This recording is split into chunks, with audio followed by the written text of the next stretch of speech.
Hey everybody, and welcome back to my little epilogue or dialogue of how I became a real estate agent.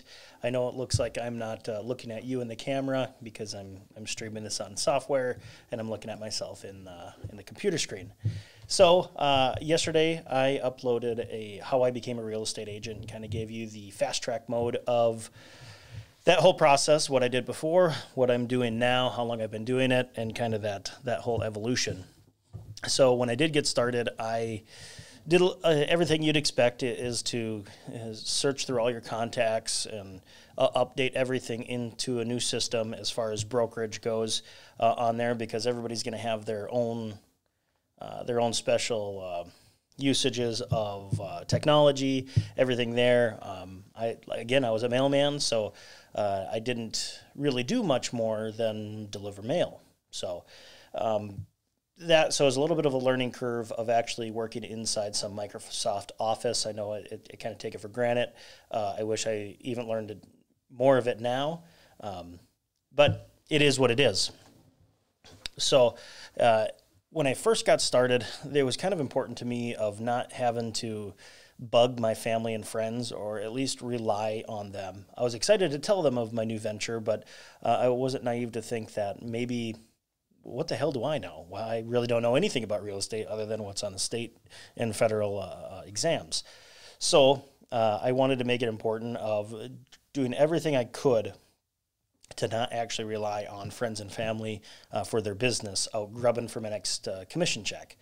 So how did I do that? Well, we had a great amount of agents in our office with super high success rates and more business than they can handle, and looking for people that are willing, able, and hungry out there. And I hosted a lot of open houses for other agents, not my own. So it was a lot of weekends on there, Saturdays and Sundays. But we had some high producing agents in the office, not my business partner, the Hoekstra part on here, because you need to go through the ringer for that before he'll let you in. But I'm very thankful for a man named Jim Splinter and Ron Sherwood, and they definitely helped me jumpstart my career by allowing me to host those open houses for them, on behalf of their sellers, kind of letting me go in their asset, their major asset here, and they buy it. And so I'm really grateful for getting started like that. So if you are getting started, ask some of the agents that have been around. I'm sure they'd love to take that weekend off or have somebody else post up for a couple of hours and give you an opportunity if you're willing for an opportunity. Don't take it for granted, because it's huge. Everybody you meet is potentially worth, a lot of money. And you can't think of it as a lot of money, but it's an opportunity to help them. And at the end of the day, yeah, you do get paid for it, if it results in a sale.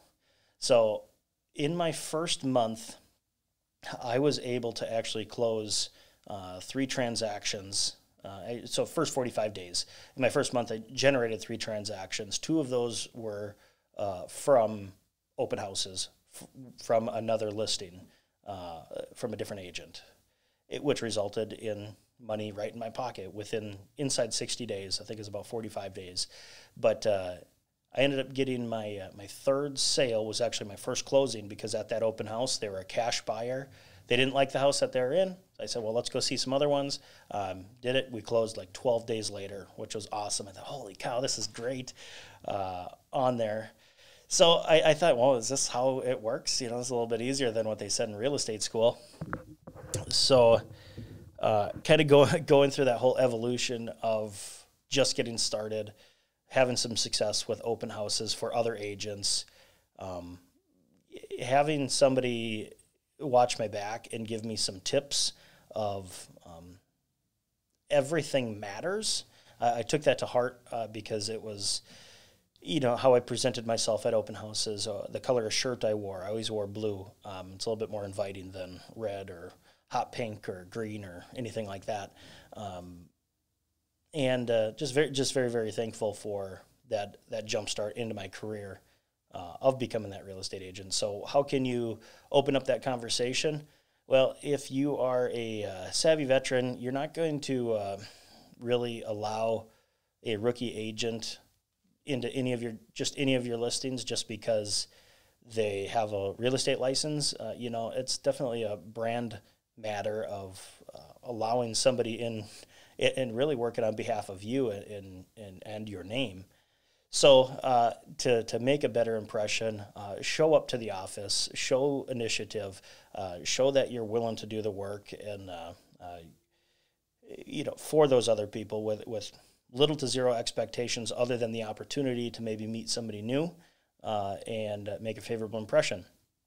So if you are a newer agent, comment in the section below. I'd like to hear some success stories or questions that I may go over for you. I'd love to talk about those. So kind of that whole evolution of becoming a real estate agent. This is chronicling. This is number 2.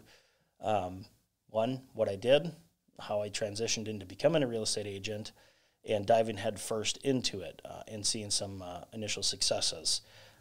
My next episode, I do want to share, don't put that cart before the horse, and definitely don't spend those commission checks before they're actually in your bank account and everything's accounted for.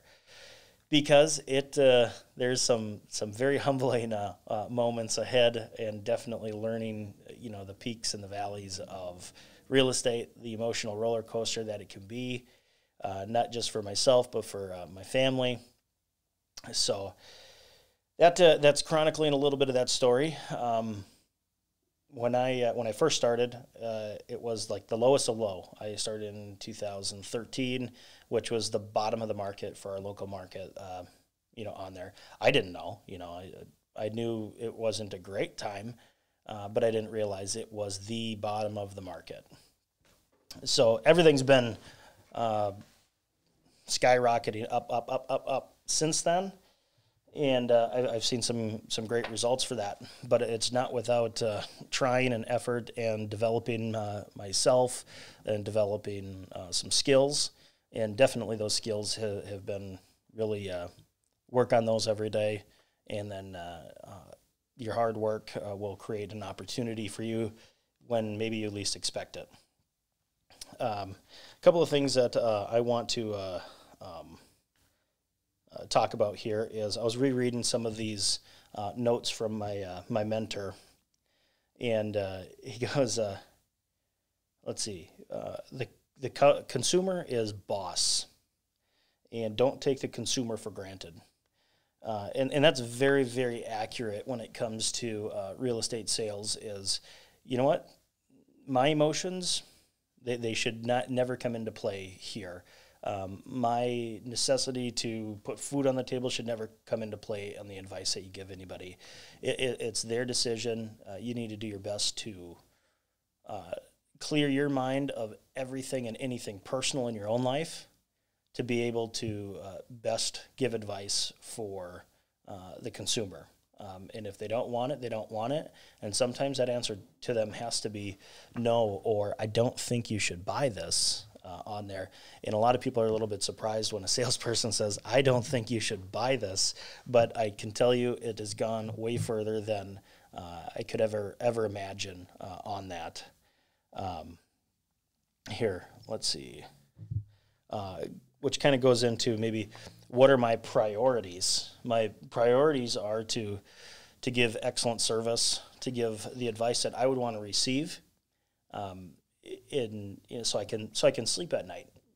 What type of advice would I want somebody to be giving my parents or my kids or my brother and sister or my best friend at that, and that's how I approach every single relationship in real estate, and really actually everything I do. So that's the second chronicle of how I became a real estate agent. It'll be story mode.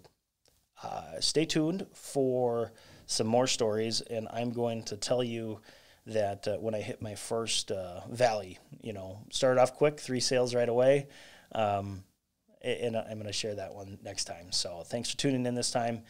Contact information below. Comment.